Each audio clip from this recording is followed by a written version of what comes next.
ಚೆನ್ನಾಗಿದ್ದೀರಾ ಅಂತ ಅನ್ಕೊಂಡಿದೀನಿ. ನಾನು ಕೂಡ ತುಂಬಾನೇ ಚೆನ್ನಾಗಿದ್ದೀನಿ. ಹೋಟೆಲ್ ಸ್ಟೈಲ್ ಕೆಂಪು ಚಟ್ನಿ ಮಾಡೋಣ ಅನ್ಕೊಂಡಿದೀನಿ. ತುಂಬಾನೇ ಚೆನ್ನಾಗಿರುತ್ತೆ ಇದು. ಇಡ್ಲಿಗೆ ದೋಸೆಗೆ ಅಂತೂ ತುಂಬಾನೇ ರುಚಿಯಾಗಿರುತ್ತೆ, ಸಖತ್ ಟೇಸ್ಟಿ ಆಗಿರುತ್ತೆ.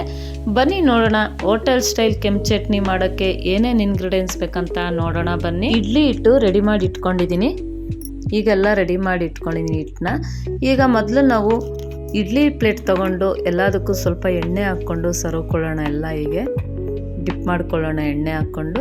ಈಗ ನಾವು ಇಡ್ಲಿ ಹಿಟ್ಟನ್ನ ಎಲ್ಲ ಪ್ಲೇಟ್ಗೂ ಹಾಕ್ಕೊಳ್ಳೋಣ. ಈ ಕಡೆ ಹೋಟೆಲ್ ಸ್ಟೈಲ್ ಕೆಂಪು ಚಟ್ನಿ ಮಾಡೋಕ್ಕೆ ರೆಡಿ ಮಾಡ್ಕೊಳ್ಳೋಣ. ಸ್ಟವ್ ಹಚ್ಕೊಂಡು ನಾನು ಬಾಣಲಿ ಇಟ್ಕೊಂಡಿದ್ದೀನಿ. ಡ್ರೈ ಫ್ರೈಯೇ ಮಾಡ್ಕೊಳ್ಬೇಕು. 2 ಸ್ಪೂನ್ ಆಗುವಷ್ಟು ನಾನು ಕಡಲೆ ಬೀಜ ಹಾಕ್ಕೊಂಡು ಹುರ್ಕೊಳ್ತಾ ಇದ್ದೀನಿ. ಇದು ಡ್ರೈ ಫ್ರೈಯೇ ಮಾಡ್ಕೊಳ್ಬೇಕು, ನಾವು ಎಣ್ಣೆ ಏನು ಹಾಕೋ ಆಗಿಲ್ಲ. ಸ್ವಲ್ಪ ಕೆಂಪುಗಾಗೋವರೆಗೂ ನಾವು ಫ್ರೈ ಮಾಡ್ಕೊಳ್ಳೋಣ ಕಡಲೆ ಬೀಜನ. ನೋಡಿ ಇವಾಗ ಚೆನ್ನಾಗೆಲ್ಲ ಹುರಿದಾಗಿದೆ. ಈಗೆಲ್ಲ ತೆಗೆದು ಒಂದು ಸೈಡಲ್ಲಿ ಇಟ್ಕೊಳ್ಳೋಣ. ಇದನ್ನು ಸಿಪ್ಪೆನ ತೆಗೆದ್ಬಿಟ್ಟು ನಾವು ಚಟ್ನಿಗೆ ಹಾಕ್ಕೊಳ್ಬೇಕಾಗುತ್ತೆ. ಬ್ಯಾಡಗಿ ಮೆಣಸಿನ್ಕಾಯಿ ಒಂದು 6 ಹಾಕ್ಕೊಂಡಿದ್ದೀನಿ. ಗುಂಟೂರು ಮೆಣಸಿನ್ಕಾಯಿ 3 ಹಾಕ್ಕೊಳ್ತಾ ಇದ್ದೀನಿ. ನಿಮಗೆ ಖಾರ ನೋಡ್ಕೊಂಡು ಹಾಕ್ಕೊಳ್ಳಿ, ನಿಮ್ಗೆ ಎಷ್ಟು ಬೇಕಷ್ಟು ಖಾರ ನೋಡಿಕೊಂಡು ಹಾಕ್ಕೊಳ್ಳಿ. ಬ್ಯಾಡಗಿ ಮೆಣಸಿನ್ಕಾಯಿ ಏನು ಅಷ್ಟಾಗೇನು ಖಾರ ಇರಲ್ಲ. ಇವಾಗ ಇದೆಲ್ಲ ಹುರ್ಕೊಂಡಿತ್ತಾಯಿತು. ಇವಾಗ 1 ಟೇಬಲ್ ಸ್ಪೂನ್ ಆಗೋಷ್ಟು ಎಣ್ಣೆ ಹಾಕ್ಕೊಂಡು 1 ಈರುಳ್ಳಿ ಉದ್ದು ಕಟ್ ಮಾಡಿ ಇಟ್ಕೊಂಡಿದ್ದೆ, ಅದನ್ನು ಮಾತ್ರ ನಾವು ಎಣ್ಣೆಲಿ ಫ್ರೈ ಮಾಡ್ಕೊಳ್ಬೇಕಾಗುತ್ತೆ. ನೋಡಿ ಹೀಗೆ ಸ್ವಲ್ಪ ಕೆಂಪಗಾಗೋವರೆಗೂ ನಾವು ಫ್ರೈ ಮಾಡ್ಕೊಳ್ಳೋಣ, ಹಸಿ ವಾಸನೆ ಹೋಗಬೇಕು. ಈಗ ನಾವು ಚಟ್ನಿಗೆ ರುಬ್ಕೊಳ್ಳೋಣ.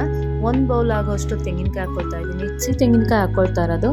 ಒಂದು 6 ಎಸಳು ಬೆಳ್ಳುಳ್ಳಿ ಹಾಕ್ಕೊಳ್ತಾ ಇದ್ದೀನಿ.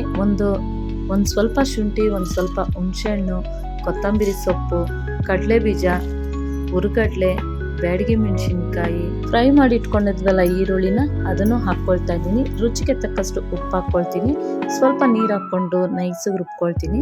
ಈಗ ಚಟ್ನಿ ನೈಸಿಗೆ ರುಬ್ಬಿತ್ತಾಗಿದೆ. ಇದೆಲ್ಲ ಒಂದು ಬೌಲ್ಗೆ ಹಾಕ್ಕೊಂಡ್ಬಿಡ್ತೀನಿ ನಾನು. ಸ್ಟವ್ ಹಚ್ಕೊಂಡು ಬಾಣಲಿ ಇಟ್ಕೊಳ್ತಾ ಇದ್ದೀನಿ. ಒಗ್ಗರಣೆಗೆ 1-2 ಟೇಬಲ್ ಸ್ಪೂನ್ ಆಗೋಷ್ಟು ಎಣ್ಣೆ ಹಾಕ್ಕೊಳ್ತಾ ಇದ್ದೀನಿ. ಎಣ್ಣೆ ಹಾಕ್ಕೊಂಡಿದ್ದಾದ್ಮೇಲೆ 1 ಸ್ಪೂನು ಸಾಸಿವೆ ಹಾಕ್ಕೊಳ್ತಾ ಇದ್ದೀನಿ. ನೀವು ಬೇಕಿದ್ರೆ ಜೀರಿಗೆನೂ ಹಾಕ್ಕೊಳ್ಬೋದು, ಇಲ್ಲಾಂದರೆ ಸ್ಕಿಪ್ ಮಾಡ್ಕೊಳ್ಬೋದು. ಬ್ಯಾಡಗಿ ಮೆಣಸಿನ್ಕಾಯಿ 1 ಹಾಕ್ಕೊಳ್ತಾ ಇದ್ದೀನಿ. ಇದನ್ನು ಸ್ವಲ್ಪ ಲೈಟಾಗಿ ಫ್ರೈ ಮಾಡ್ಕೊಳ್ಳೋಣ. ಕರಿಬೇವಿನ ಸೊಪ್ಪು ಸ್ವಲ್ಪ ಹಾಕ್ಕೊಳ್ತಾ ಇದ್ದೀನಿ.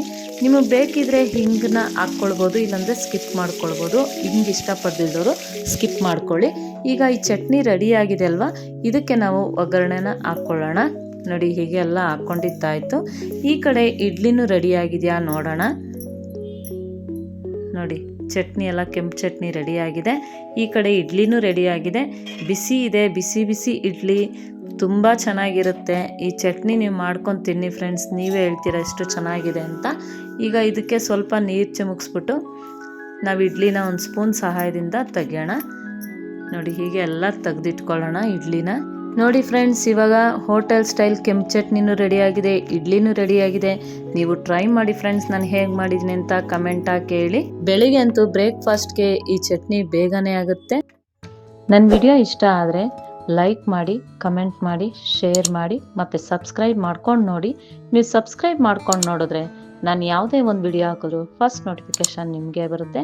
ಹೀಗೆ ಸಪೋರ್ಟ್ ಮಾಡ್ತಾಯಿರಿ. Thank you friends.